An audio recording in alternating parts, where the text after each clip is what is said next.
সুপ্রিয় চাকরি প্রত্যাশী, গ্রিনহাউস গ্যাস ও গ্রিনহাউস ইফেক্ট কিন্তু খুব গুরুত্বপূর্ণ।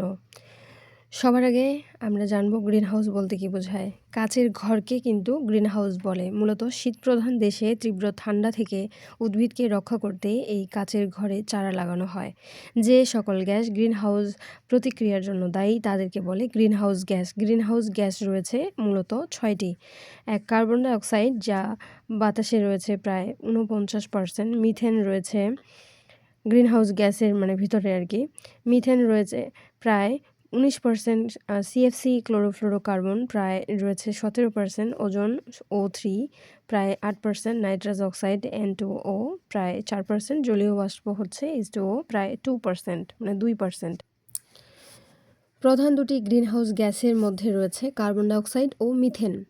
গ্রিনহাউস ইফেক্টের জন্য প্রধানত দায়ী গ্যাস হলো কার্বন ডাইঅক্সাইড। সিএফসি গ্যাস কত বছর পর্যন্ত সক্রিয় থাকে? ৮০ থেকে ১৭০ বছর। আচ্ছা, কোন গ্যাস সূর্য থেকে আগত ক্ষতিকর রশ্মি বেগুনি রশ্মি শোষণ করে? ওজোন। গ্রিনহাউস ইফেক্ট বলতে কী বোঝায়? এবার সংক্ষিপ্ত আকারে যদি আমরা জানি যে পৃথিবীর বায়ুমণ্ডলে তাপ আবদ্ধ থাকার প্রক্রিয়ায় মূলত গ্রিনহাউস ইফেক্ট।